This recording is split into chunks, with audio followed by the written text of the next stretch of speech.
और वो हम उस टीम की बात करें जो कि अभी अंडर-19 एशिया कप में भी जीत कर आए और हमें बड़ी खुशी भी हुई। But taking good look at the match, हमारी पाकिस्तान ने टॉस जीत कर जो है वो पहले इंग्लैंड को बल्लेबाजी देने का फैसला किया, जिसके मुकाबले में हमने देखा कि इंग्लैंड जो है वो 210 रन बना सके। ऐसा लगा कि हमने शायद कंटेन कर लिया है, और इसके अंदर खातिर खा जो है वो फैल्कनर की इनिंग्स बहुत ही खातिर खा रही। जो बॉलिंग चेंजेस आए उसमें भी हमें ऐसा ही लगा कि शायद Pakistan is on top of them, but unfortunately the pitch was a little slower and there was a little bit of break and turn on the pitch as well. और जब फिर पाकिस्तान की बारी, पहली 10 ओवर में हम 3 विकेट्स गवा बैठे, जिसके बाद कप्तान ने जो है वो कोशिश की कि हम एक स्किपर्स इनिंग खेलेंगे, बट अनफॉर्चुनेटली वो नहीं हो सका। So I think there is not quite a lot to speak about it, but it's just the start. So I think we going to give that edge. मैं बाजी भाई से आगाज करता हूँ। बाजी भाई, what do you make of their performances today? थोड़ा toss जीत के इन्होंने बॉलिंग का फैसला किया। वो शायद पहला मैच था, उधर पिच थोड़ा सा ट्रिकी ज़रूर था, बॉल उस तरह से बल्ले पे नहीं आ रहा था। सेकंड इनिंग्स में भी ऐसे नहीं था कि बड़ी हिट लग रही थी, लेकिन रोटेशन ऑफ स्ट्राइक में मुश्किल ज़रूर हो रही थी, स्पिनर्स को भी ज़रा मुश्किल हो रही थी। तो शायद आगे जाके अब वो रीथिंक करे। ऑब्वियसली पहला मैच था, पिच कंडीशंस इतनी आसान नहीं थी, बट ये ज़रूर था कि अगर आप इस मैच को देखें तो इंग्लैंड, आप, मैं तो फील्डिंग की उनकी बात करूंगा। बॉलिंग तो उन्होंने अच्छी की, सारा कुछ वो छोड़े, लेकिन जो उनकी फील्डिंग में आपको कंसिस्टेंसी नज़र आई, जो ब्रिलियंस नज़र आई, वो आप एसोसिएट करते हैं मतलब इन नेशन से, क्योंकि ये इन नेशंस को थोड़ा सा एज इसलिए होता है क्योंकि ये काफ़ी सारी स्पोर्ट्स खेलते हैं। इनकी जो, जब ये स्कूल में या जब बड़े हो रहे होते हैं तो कांटेक्ट स्पोर्ट्स काफ़ी खेलते हैं, ये रग्बी खेलते हैं, फुटबॉल खेलते हैं। उससे एथलेटिसिज्म इनकी बहुत ज़्यादा बेहतर डेवलप होती है बनिस्बत के हमारे इधर सब कॉन्टिनेंट में। सब कॉन्टिनेंट में मैक्सिमम आप 1 या 2 गेम्स, इससे ज़्यादा गेम्स बहुत बहुत रेयर होता है कि एक लड़का जो है वो, या लड़की जो है वो 3-4 गेम्स इकट्ठी खेल रहा हो या खेल रही हो स्कूल में, या तो वो आपको उनकी एथलेटिसिज्म नज़र आती है। और बॉलिंग भी अगर आप उनकी देखें तो काफ़ी पेस भी बाउंस हो रही, लेकिन डिसिप्लिन बहुत था उनकी बॉलिंग में। स्पिनर्स भी, उनको रन्स हुए, लेकिन बॉलिंग उन्होंने अपनी जगह पे की। और वो जो इनिशियल स्पेल था जहाँ पे थोड़ा सा बॉल स्विंग हुआ, लेकिन स्विंग तो हो रहा था, लेकिन यूटिलाइज उन्होंने किया। इंप्रेसिव ये था कि उन्होंने अपनी लेंथ नहीं छोड़ी, बिल्कुल, जिसकी वजह से पाकिस्तान को प्रॉब्लम हुआ। आई थिंक पाकिस्तान अब थोड़ा सा रीथिंक ज़रूर करेगा कि आया कि यहाँ पे बॉलिंग फर्स्ट करना ही बेहतर तरीका है जाने का, क्योंकि जहाँ पे बिल्कुल फ्लैट पिच होगा वहाँ पे तो चलो आप बैक करते हो, आपके पास इतनी बैटिंग है, इतनी बॉल। लेकिन इसमें ऐसे लग रहा था कि शायद जिस तरह मैच चलता जा रहा था, पिच भी थोड़ा सा स्लो हो रहा था और थोड़ा सा वो टू पेस था, तो उससे आपको प्रॉब्लम हो रही थी। और जो मैंने जितने थोड़े बहुत बैटर्स देखे, वो हमारे थोड़े फ्री फ्लोइंग बैटर्स है, वो चाहते हैं कि बॉल बल्ले पे आए। यूएई में आपने देखा, या इवन उसके बाद ट्राई सीरीज़ में जो रन्स हुए वो ऐसी पिचेस पे हो रही थी या बल्ले पे बॉल आ रहा था, और वो रन्स चलते जा रहे थे, तो वो रिदम खो नहीं रहे थे। इसलिए थोड़ा सा शायद पहला मैच है, अभी तो चांस काफ़ी है, 3 टीमों ने आगे जाना है। एक मैच आप जीते हैं तो आगे क्वालिफाई कर जाते हैं, लेकिन आपको ये ज़रूर देखना पड़ेगा कि आया कि इन सर्फिसेस पे, दिन के मैच हैं, इन सर्फिसेस पे आपको बॉलिंग करना पहला साजगार है या बैटिंग करना। एग्जैक्टली और ये हम सर्टली जिम्बाब्वे की कंडीशंस के हवाले से बात करें, जहाँ पे अभी बाजिल भाई ने बात की, मैंने भी थोड़ा तस्करा किया कि पिच जो है वो थोड़ा सा ट्रिकी था। सो आपको लगता है कि वो डिसीजन मेकिंग शायद जो टॉस के वक्त होनी चाहिए थी, आप, और would you side with what Bazil भाई हैज सेड? देखिए, ट्रिकी टॉस है इस तरह का। जब भी टूर्नामेंट का पहला टॉस होता है, ओवरकास्ट कंडीशंस हैं या पिच में आपको पता है हल्का फुल्का मॉइस्चर होता है, तो generally majority teams bowling first ही करने जा रही होती हैं। और ये भी हो सकता है कि बाद में बारिश का एक इम्कान हो, उसमें भी बैटिंग सेकंड पे आपको फ़ायदा होता है। बट जो बात बाजिद भाई ने की कि जो ओवरऑल पिच का बिहेवियर था, वो बार आपको प्लेयर्स थोड़ा अंडर प्रेशर लगते हैं, लेकिन इंग्लैंड की तरफ से ऐसे बिल्कुल नहीं हुआ और बड़े कॉन्फिडेंट कैच पकड़े। एक जो बाउंड्री पे कैच, डाइविंग कैच, वो भी बड़ा ज़बरदस्त पकड़ा। तो वो जो एलिमेंट था ना, वो स्टैंड आउट किया है इंग्लैंड की तरफ से। बॉलिंग बैटिंग तो ठीक है वो स्किल, लेकिन फील्डिंग की जो स्किल स्टैंड आउट की है, उन्होंने कोई कैच नहीं छोड़ा, कोई हार्डली कोई मिसफील्ड हुई है। और वो ग्राउंड भी मतलब थोड़ा सा बम्पी भी था, लेकिन रनआउट्स भी हुए और कैचेस भी पकड़े, तो उससे उनको बहुत बड़ा एज मिला। ठीक है, फाइटिंग टोटल था, बट उसको विनिंग टोटल में उन्होंने कैसे बनाया, वो फील्डिंग की वजह से हुआ। और एग्जैक्टली इसमें से एक चीज़ मैं ऐड करना चाहूँगी इसी बात को आगे ले जाके कि ये इंग्लैंड की वो टीम है 2025 में इन्होंने 17 ओडीआई मैचेस खेले, तो 17 इज अ गुड नंबर। आप जब स्प्रेड करते हैं ना इस एज ग्रुप क्रिकेट में, हमने majority match at the end of the year हमने ज़्यादा उसको एशिया कप के पॉइंट ऑफ व्यू से खेला है, लेकिन 4 से 5 डिफरेंट टीम्स के साथ 17 मैच खेलते हुए आ रहे हैं, तो जेल टीम है, उन्होंने डिफरेंट सिनेरियोज में जो है टीम को वहाँ से निकाला हुआ, तो ये बड़ा फ़र्क होता है। हर मैच का जो होता है वो इम्पैक्ट और एक्सपीरियंस इस एज ग्रुप में और ज़्यादा जो है वो मायने रखता है। एग्जैक्टली जो कि डायरेक्ट करता है कंपेटिटिवनेस को। और meanwhile I was actually when I was watching the match, मैं भी ये सोच रहा था so please let's go, let's take a good look at what's actually happening over here. जी, whoever wants to take a go. वो जो obstructing the field वाला शायद कोई रूल है, वो शायद इनके दिमाग में कोई कंफ्यूजन है या क्या है, मतलब इट्स वेरी डिसअपॉइंटिंग जिस तरह की पाकिस्तान की इनिंग्स एंड हुई है। ऑब्वियसली अली रज़ा खुद अच्छी खासी क्रिकेट खेल रहे हैं, बट होता ही है हमारे यहाँ पर कि जो बॉलिंग स्पेशलिस्ट होता है बड़ी कम उनको मैच पे बारी मिलती है, नेट में मिल जाए तो बड़ी बात होती है। उस दिन I not even know about it. पहले जरा आपको एक्सप्लेन कर देते हैं, मैं बाजी भाई की तरफ जाता हूँ उस एक्सप्लेनेशन के हवाले से, क्योंकि बहुत ज़्यादा बात हो रही है, बहुत ज़्यादा क्लिप्स वायरल हो रहे हैं। पहले ज़रा आप बता दें कि पावर सर्च क्या है, कब शुरू होती है, क्योंकि लोगों को पता नहीं है। क्योंकि स्मिथ ने उस एंड से ये बात कही है कि मैं अगले ओवर से पावर सर्च लेने लगा हूं, तो उधर ही रहने की ज़रूरत है, रन लेने की ज़रूरत नहीं है। बाबर आजम के और स्मिथ की बात कर रहे हैं जो कि उन्होंने रन लेने से मना कर दिया। क्या हुआ, क्या है इंसिडेंट तो बताया। उन्होंने देखे बाबर आजम खेल रहे थे, सब पता है जो उन्होंने इनको, वो मुझे ही सब पता पता है, है। लेकिन ये चाहते हैं कि ऑडियंसेस को भी पता लग जाए। तो बाबर आजम जो है वो ऑब्वियसली थोड़ा सा स्लो खेल रहे थे अपने दोस्त रिजवान की तरह, और थोड़ा सा मुझे लगा कि स्मिथ ने शायद ये टैक्टिकली उनको मना किया था। ऐसा नहीं था कि वो ये कहना चाहते थे कि तुम स्लो खेल रहे हो तो मैं अगले ओवर में आऊँगा। उन्होंने उनको जो इशारा किया, जो मेरी समझ में है, कि मैं अगले ओवर से पावर सर्च लेना चाहता हूँ, तो इसलिए हम ये सिंगल नहीं लेते हैं। उसके बाद वो आते हैं, वहाँ से दे धनाधन छक्के लगाते हैं, और उसके बाद जब अगला ओवर आता है, 2 ओवर्स का पावर सर्च होता है, तो 12 आशारिया पहली डिलीवरी के ऊपर जो बाबर आजम है वो बोल्ड हो जाते हैं, और उसके बाद वो बहुत नहायत गुस्से में भी नजर आते हैं। लेकिन सिमिलर गेंदों के ऊपर वो डबल द रन्स बनाते हैं और Babar Azam half the runs बनाते हैं। 10वें ओवर पे आप तो वाटर ब्रेक होती है, तो 10वें ओवर पे जब ये वाटर ब्रेक का ख्याल यही होगा कि जो पावर हिटिंग है उसमें मैं थोड़ा सा आगे हूँ, तो उस वजह से उसने रन नहीं। लेकिन इसमें जो रिएक्शन जो उसके बाद सोशल मीडिया पे आता है, वो तो बच्चों वाला रिएक्शन है कि जी ये क्या तरीका है, डिसरिस्पेक्ट हो गई। मैं ये सोच रहा हूँ कि चलें, अगर वो स्मिथ सिंगल ना लेता और पावर सर्च के पहले बॉल पे आउट हो जाता, या उस ओवर में 5 से 7 रन होते, फिर क्या रिएक्शन आता। अभी तो उसने 32 रन कर दिए, बिल्कुल, अभी तो उसने इतने रन्स कर दिए कि आप बोल ही कुछ नहीं सकते। बट गौर इस बात पे करना चाहिए कि ये उस दिन रिजवान के साथ हुआ, अब बाबर के साथ हो गया।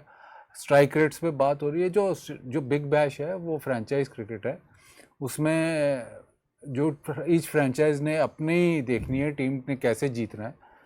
अगर वो ये देख रहे हैं कि ये टैक्टिक इस वक्त टैक्टिकली ये अवेयरनेस ये है कि पावर सर्ज में इन 2 बैटर्स में जो स्मिथ और बाबर खेल रहे हैं, पावर सर्ज में ये है कि वो पावर प्ले के रूल्स आ जाते हैं कि 2 फील्डर ही बाउंड्री से बाहर होते हैं। तो इस सिनारियो में कौन सा बैटर ज़्यादा रन्स बना सकता है। अगर आप उस मैच में देख लें तो आपने खुद बता दिया कि एक कोई 200 के ऊपर से स्ट्राइक रेट पे जा रहा है, एक ने 42 गेंदों पे 100 बनाए, एक ने 37 गेंदों पे 250 के स्ट्राइक, मतलब 47, 250 के स्ट्राइक रेट पे जा रहा है, और एक तो आप जाहिर है आप कहोगे कि स्मिथ ही खेले। तो अगर उसने सिंगल नहीं लिया तो इसमें डिसरिस्पेक्ट ये वो ठीक है, बाबर को गुस्सा चढ़ा है, लेकिन अगर बाबर को उस वक्त गुस्सा चढ़ रहा था तो वो अगले ओवर में 20-25 कर देता है। अगर 20-25 ना भी करता वो पूरी इनिंग खेल जाता और मैच जिता के आ जाता।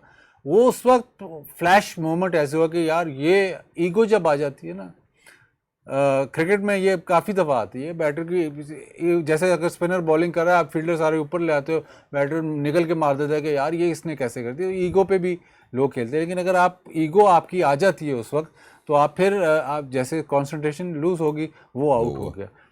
लेकिन मैं ये कह रहा हूँ कि बाबर रिजवान की रिएक्शन या वो हमें पता नहीं है, उन्होंने थोड़ा गुस्सा किया, जो भी किया, बाकी हमें नहीं पता कि आगे क्या हुआ है। जो रिएक्शन उसके बाद सोशल मीडिया पे आना शुरू हो जाता है, जो उनके जो फैंस होते हैं, जो उनके लिए वो ऐसी ऐसी बातें शुरू कर देते हैं, वहाँ से मेरा ख्याल रिजवान और बाबर को नुकसान होता है। Exactly. क्योंकि आप वो जो गलत चीज़ उसके उनकी डिफेंड कर रहे होते Propagate करते हैं, हैं। अब आप ये कहते हैं कि नहीं जी, मैंने तो कुछ ये भी पढ़ा कि इनको अपोलोजाइज करें। अपोलोजाइज वो किस बात पे करें? उसने अगले ने 32 कर दिया अगले ओवर में। पावर सर्च का जो उन्होंने जो वाटर पे प्लान बना उसके सामने ही बना होगा ना, बाबर के सामने। जो उसने आके बात की कि जी अब आप पावर सर्च ले लें, उसने स्मिथ ने उनको कहा कि नहीं अभी पावर सर्च अगले ओवर में एक तरफ बाउंड्री जो कि समझ में भी आती है बात, तो मैं उसको यूटिलाइज करूंगा। तो इसमें किसी की मतलब बेइज्जती या किसी की वो तो मतलब इसमें तो कोई वो है ही नहीं।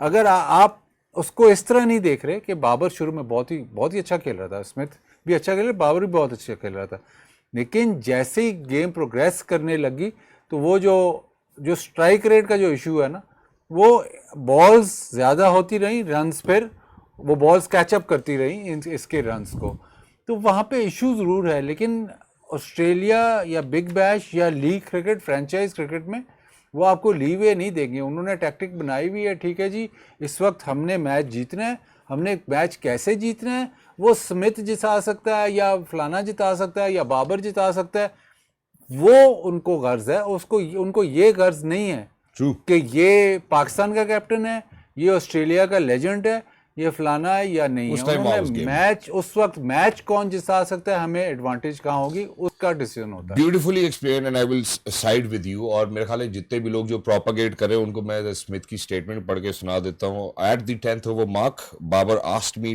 take the power surge. I told him to give me one more. I would take it on the short boundary and go for 30 runs. No, and not sure he was happy with me turning down that single. उनकी statement भी आ चुकी है। अब जो बात है, जो ये मैच जीतने की आपने बात की, जब करोड़ों रुपए या लाखों डॉलर किसी खिलाड़ी को दिए जाते हैं, वो भी किसी सेठ की तरफ से जो कि टीम का मालिक है और वो उसको जिताना चाहता है, उसमें फिर कोई किसी का कप्तान नहीं है, आप उस टीम के मेंबर हैं और जिस तरह से वो चाहते हैं उस तरह से आपको खेलना पड़ेगा।